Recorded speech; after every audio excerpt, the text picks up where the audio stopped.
If you're an aspiring student or a software engineer, you spend 8 to 10 hours each day in front of your screen while you're coding, while you're programming. And I think that part of your day is very, very crucial, very, very important. So a good monitor at that point of time plays a very important part so that you can work for a bit longer, your eye strain is less, and you can get it customized as per your requirements. And today I'm going to talk about something that's there on my desk. I'm going to talk about BenQ RD270Q that I've recently upgraded to. I'll showcase different features on how it helps me in my programming workflow, be it reading documentation, reading code. There are different modes for coding, be it dark mode, light mode, and so many other features, including display pilot. So without any further ado, let's get started. So you get a 27-inch 2K QHD display, which I think is a sweet spot for programming. You'll have more screen space, which means less scrolling and more room for your IDE or your terminal. It also has 99% sRGB HDR10, a 1300 to 1 contrast ratio, and a smooth 144Hz refresh rate. You can move through your coding lines very quickly, and that's very, very seamless. Whether it's code or whether it's documentation, you will feel genuinely different. And there's a single USB-C port that handles your data, connectivity, display, and everything. It has an HDMI display port, USB hub, and built-in speakers, so you don't need a lot of different things on your setup, and this can look cleaner. So there's a dedicated coding hotkey that you can see here, which directly switches it to coding mode. And they've optimized for dark mode and light mode so that you can figure out between different letters, including I and 1, O and 0. I'm generally very confused, and I think this display helps me get better at it. So now you can see this is the coding dark theme, and you can visually see like the difference between 0 and O. Generally, these are the words that I'm confused in. There's I and 1 sometimes, so I think these are clearly visible in the dark mode. And this paper color mode is very helpful. It looks like you're reading from a Kindle, and your eyes don't hurt when you're debugging late at night or you are reading documentation late at night. Now, why it's made for programmers, right? So you can see there's a hotkey here. So this hotkey is specially customized for coding. So this is dedicated coding hotkey, which instantly switches me to coding mode, right? BenQ has optimized both dark and light themes to like improve the text quality. Let me just click this.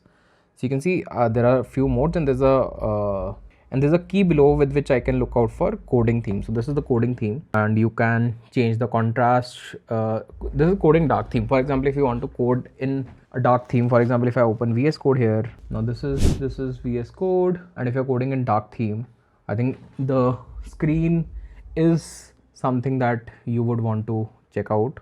Now, if I want to go from dark theme to coding light theme, now for example, I'll showcase it to you. Similarly, this is the light mode. When you click on light theme, you can clearly see the differences when we are trying to code in the light mode. You can see the differences between different characters, and this is how it looks like. There's also an option for USB-C connection, HDMI connection, or DP connection. We are currently connected with USB-C, but apart from that, all of these modes you can see on the screen. Now they have also introduced a few more modes. For example, input USB-C, HDMI, or DP. We have selected USB-C. For eye care, if at all somebody is very cared about the long number of hours that they look at their screens, so they have a Nano Matte panel which minimizes reflections. Like this screen has a Nano Matte panel which minimizes reflections. Like it's TUF certified, flicker free, low blue light, eye comfort 2.0 and eye safe 2.0 technologies that would reduce your fatigue. They also have features like visual optimizer, right? So I'll showcase you visual optimizer.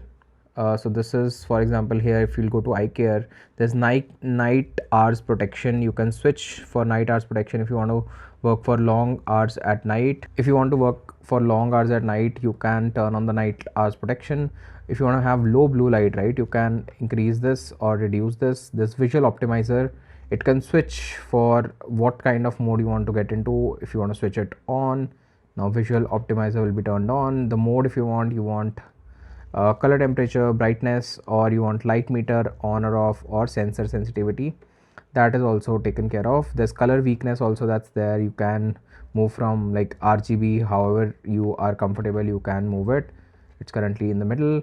Then there are color modes, right? So this is color mode. So color coding, I've already shown you. This is paper color coding. For example, if you are reading similar to a Kindle, there's light theme, there's dark theme, there's MacBook mode, there's cinema mode if you want to watch movies, or you want to watch some, or you want to play games. So there's a specific game mode as well. There's audio, custom, and some more configurations that would be very, very useful for you. You can see on my screen, this is display pilot 2 that I can configure my monitor from this software that I can install. You can increase the brightness from here. You can have a desktop partition also. For example, if I click on desktop partition, I can get a few options of how I can partition my desktop. If I want to, I can do that. There are other modes including pivot. If I want to pivot to like 90% rotation, I can rotate my screen 90% and so on. This was the entire setup tour and you got to understand about a lot of different things. The new monitor that I've recently upgraded by BenQ, I think this is value for money also, and you can do a lot of stuff customized specifically for programmers and software engineers like you. So maybe you can go and check it out. I'll give the link in the description below. You can go explore at least and let me know in the comments below if you have any doubts, any other recommendation, any other product that you would want me to review. I would love to review it, but let me know in the comments below which part of my setup do you like the most and something that you would want to have in your setup. Thanks a lot. This was all for this particular video. See you in another one. Till then, all the best, good luck, and bye.